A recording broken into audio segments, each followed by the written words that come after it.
When slavery ended in 1865, 4 million black Americans suddenly became free, free to work for themselves, free to vote, free to own land, free to build lives on their own terms.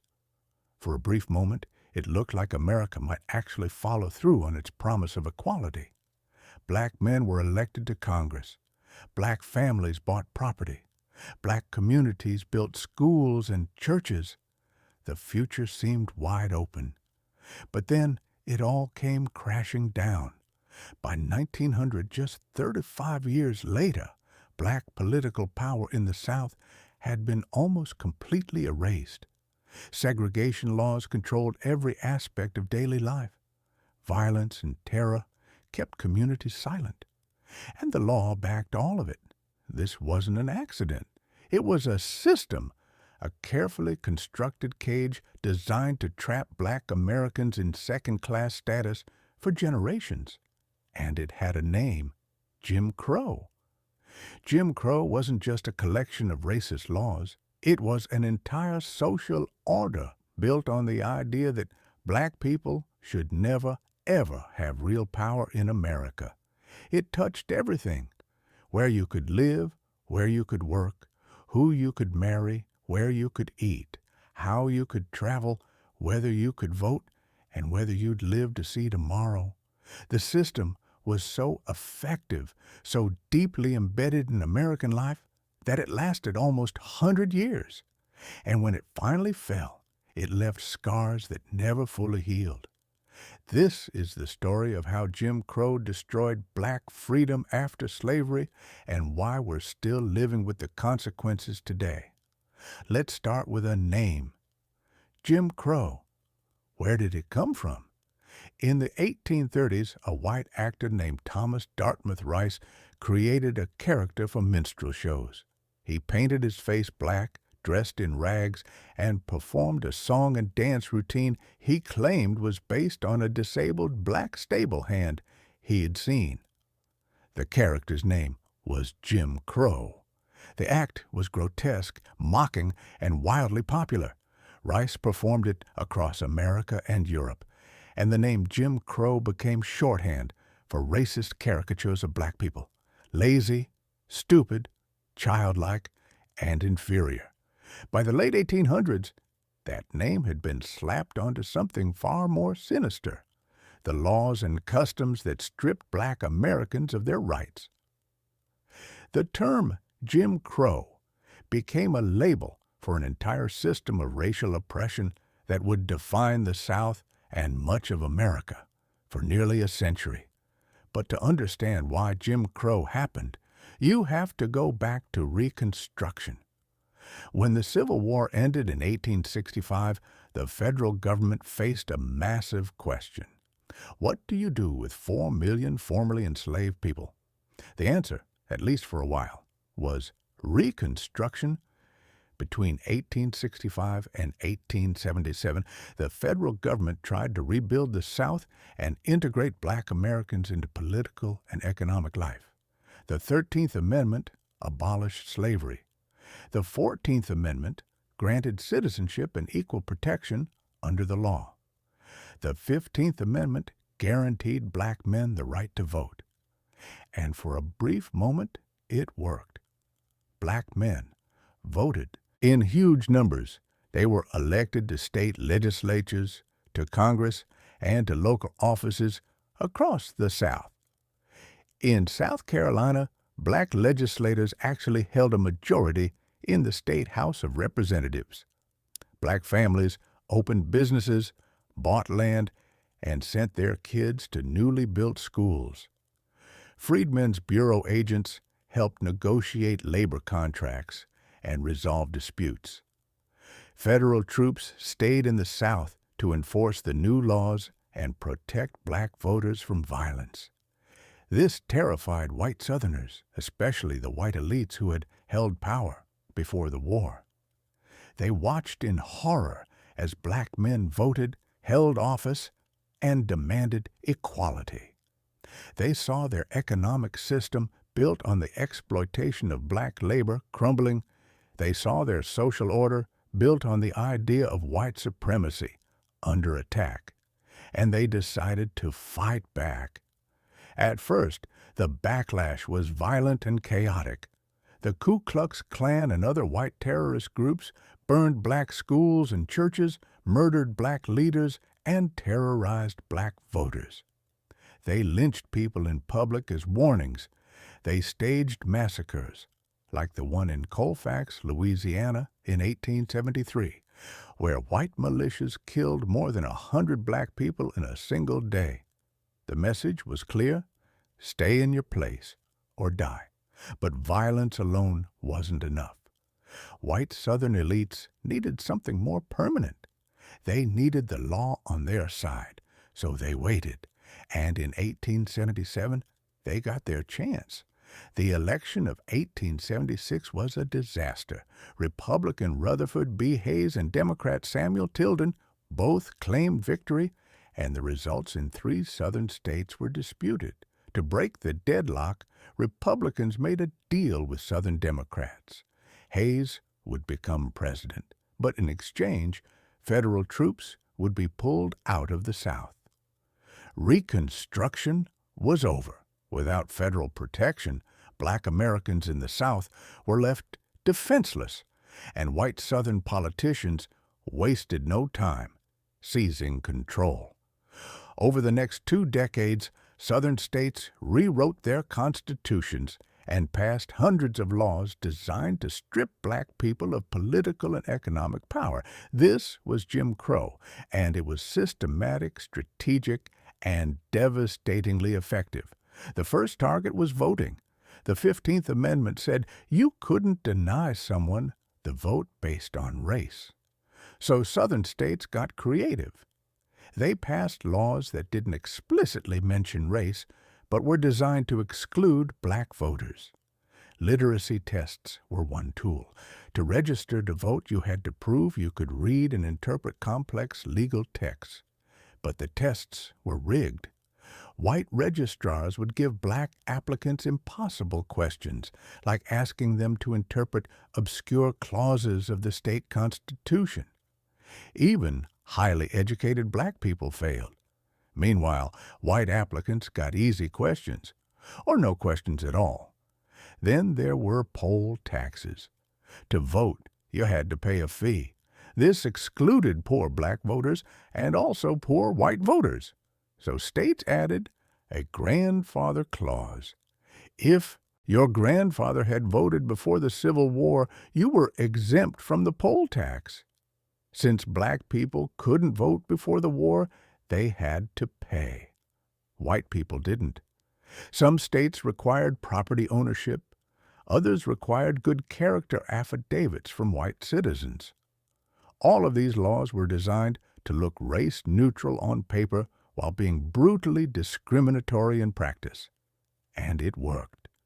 In Louisiana in 1896, there were over 130,000 registered black voters. By 1904, after the new laws took effect, there were just over 1,300. In Mississippi, black voter registration dropped from 70% in 1867 to less than 6% by 1892. Across the South, black political power simply vanished. But Jim Crow didn't stop at voting. It seeped into every corner of life. Starting in the 1890s, Southern states passed laws mandating racial segregation. These were called Jim Crow laws. And they covered everything. Schools were segregated. Trains and buses were segregated. Restaurants, hotels, theaters, and parks were segregated. Hospitals, prisons, and cemeteries were segregated. Some states even required separate Bibles for black and white witnesses in court. The phrase separate but equal became the legal justification for all of this. In theory, black people would have their own facilities, and those facilities would be just as good as the white ones. In reality, that was a lie. Black schools got the oldest textbooks, the worst buildings, and a fraction of the funding white schools received. Black hospitals were overcrowded and understaffed. black neighborhoods were ignored by city services. The system wasn't designed to be equal. It was designed to humiliate and control. And in 1896, the U.S. Supreme Court made it official. In the case Plessy versus Ferguson, the court ruled that segregation was legal as long as the facilities were equal. The decision gutted the 14th Amendment and gave Jim Crow the stamp of federal approval. Justice John Marshall Harlan wrote a powerful dissent, arguing that the Constitution was colorblind and that segregation violated the principle of equality. But he was outvoted 7-1. The cage was locked. Segregation shaped entire generations. Black children grew up knowing they couldn't drink from certain water fountains, couldn't sit in certain sections of the bus, couldn't walk into certain stores. They learned that the law, the police, and white society saw them as inferior, and they learned that stepping out of line could get you killed, because behind the laws was always the threat of violence. Lynching was the enforcement mechanism of Jim Crow. Between 1877 and 1950, over 4,400 black people were lynched in the United States, the vast majority in the South. These weren't hidden crimes. They were public spectacles. White crowds gathered to watch as black men, women, and sometimes children were tortured, hanged, burned, or shot. Newspapers advertised the events. People brought their kids. Photographers sold postcards of the corpses. The reasons for lynching were often absurd. A black man accused of talking back to a white person.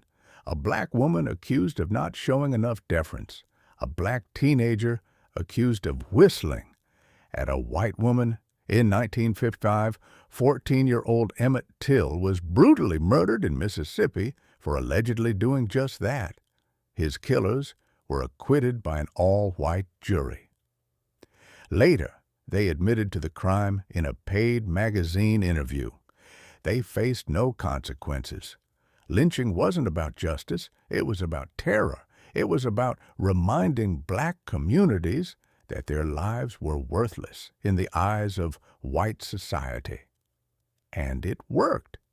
Black people lived in constant fear. Fear of saying the wrong thing, looking the wrong way, being in the wrong place. The economic side of Jim Crow was just as brutal. After slavery ended, most black Southerners became sharecroppers or tenant farmers. They rented land from white landowners and paid with a share of the crops they grew. In theory, this could work. In practice, it was a trap. Landowners controlled the books. They set the prices for seeds, tools, and supplies. They decided how much the crop was worth. At the end of the year, sharecroppers almost always found themselves in debt. And since you couldn't leave until your debt was paid, you were stuck. It was slavery by another name. Black workers were locked out of most industrial jobs, confined to the lowest-paying, most dangerous work. Labor unions often excluded black members or relegated them to separate, powerless locals. Entire industries were off-limits. Black professionals like doctors and lawyers could only serve black clients, since white institutions refused to work with them.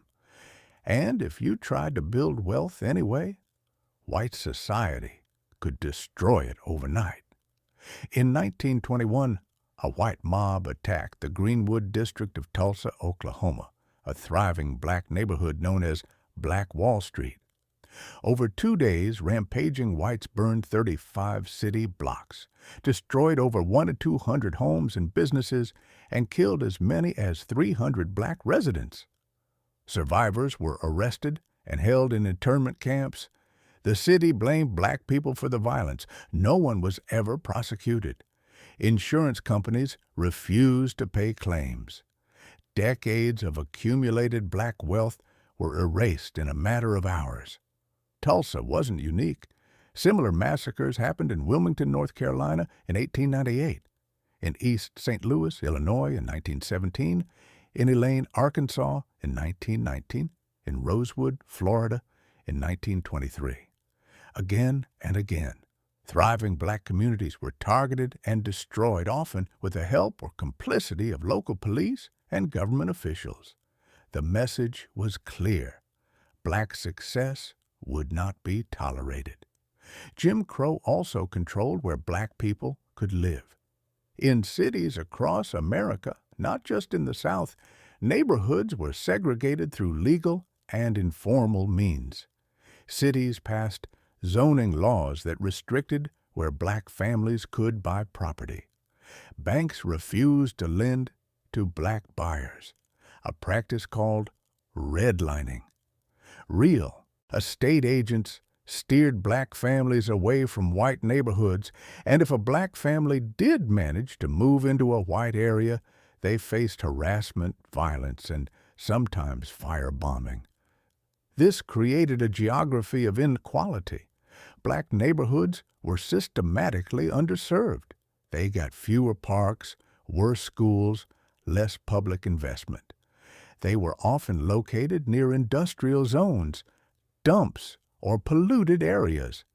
And because property values were kept low, black families couldn't build wealth through home ownership the way white families could. These patterns didn't happen by accident. They were the product of deliberate policy choices backed by the federal government. The Federal Housing Administration, created in the 1930s, explicitly refused to insure mortgages in black neighborhoods.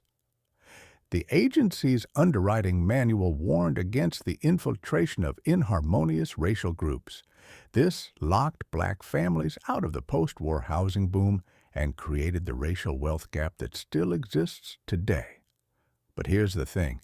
Jim Crow wasn't just a Southern problem. It shaped the entire country. In the North and West, segregation was often informal, but just as rigid. Black workers were confined to certain jobs. Black families faced housing discrimination. Black children attended underfunded schools. Police treated black communities as occupied territory, subject to harassment, violence, and mass incarceration. Northern states might not have had Jim Crow laws on the books, but they had Jim Crow in practice. And when black Southerners fled north during the Great Migration seeking better lives, they found that racism followed them. Between 1916 and 1970, 6 million black Americans left the South.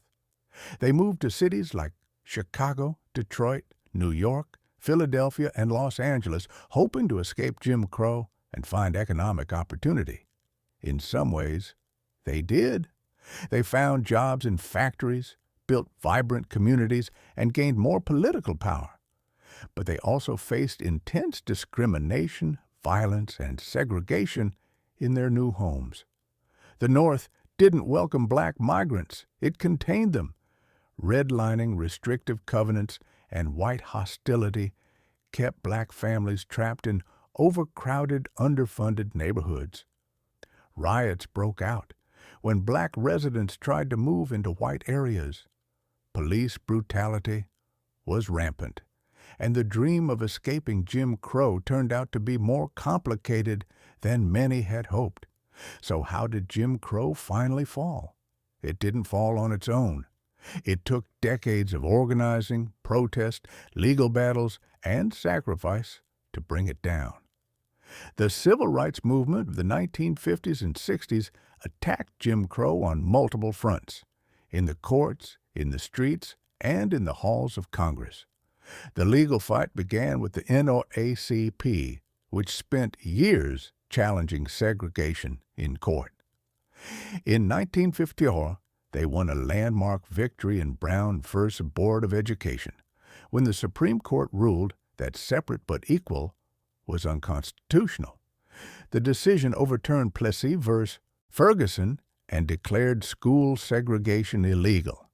It was a massive blow to Jim Crow, but Southern states resisted. They closed public schools rather than integrate them.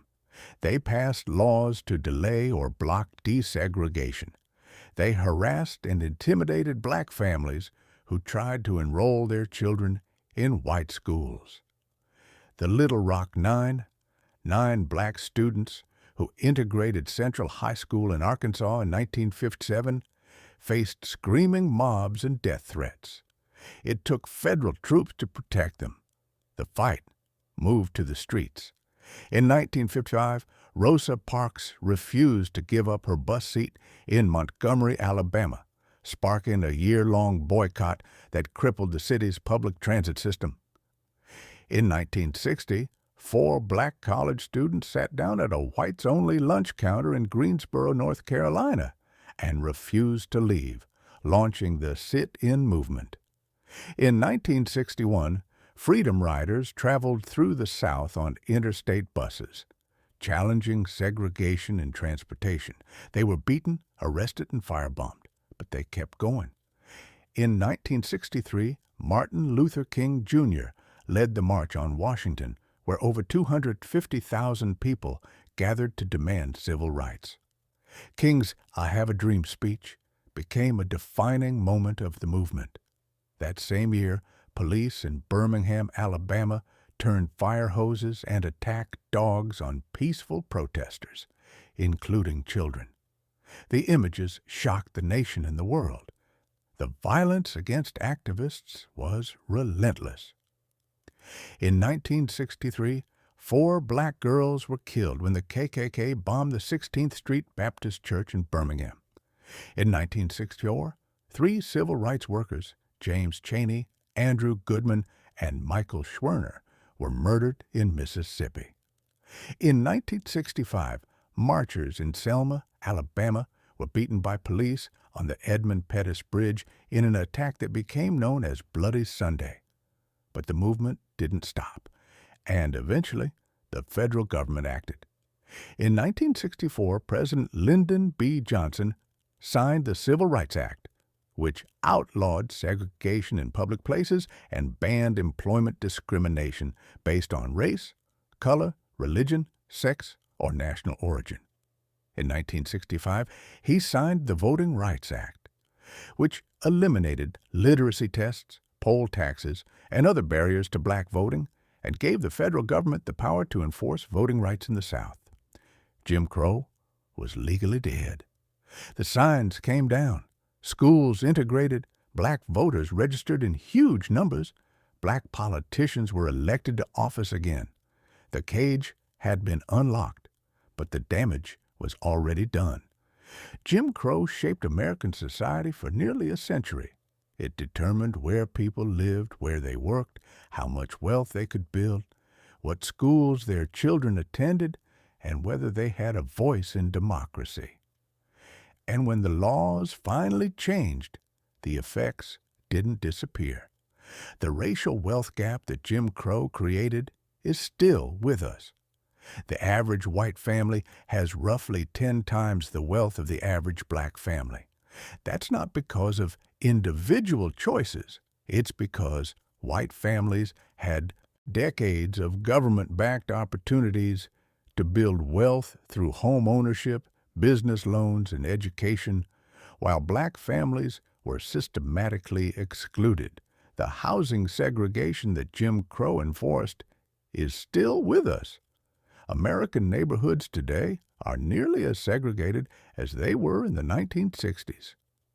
Black families still face discrimination in housing, lending, and property valuation, and those segregated neighborhoods still get less investment, worse schools, and more police surveillance.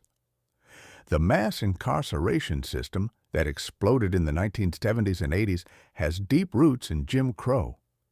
After segregation was outlawed, many of the same politicians who had defended Jim Crow pivoted to tough-on-crime rhetoric. Policing and sentencing laws targeted black communities, locking up millions of black Americans for nonviolent offenses. Today, black people make up 13% of the U.S. population, but nearly 40% of the prison population. And the voter suppression tactics that Jim Crow perfected are still being used. Across the country, states have passed laws requiring strict voter ID, cutting early voting, purging voter rolls, and closing polling places in black neighborhoods. The tactics look different than literacy tests and poll taxes, but the goal is the same: make it harder for black people to vote. Jim Crow didn't just disappear when the laws changed. It evolved. Its logic, its methods, and its effects are still woven into American society. This is the story of how Jim Crow destroyed black freedom after slavery. It was a system designed to cage 4 million people and their descendants in second-class status. It used the law, the courts, the police, and raw terror to enforce white supremacy for nearly a century. It shaped the geography, economy, and politics of America in ways we still live with today. And understanding that history, really understanding it, is the first step toward facing what it left behind. You can click in these other videos if you like this one. Don't forget to like the video if you enjoyed it and subscribe to the channel for more history documentaries.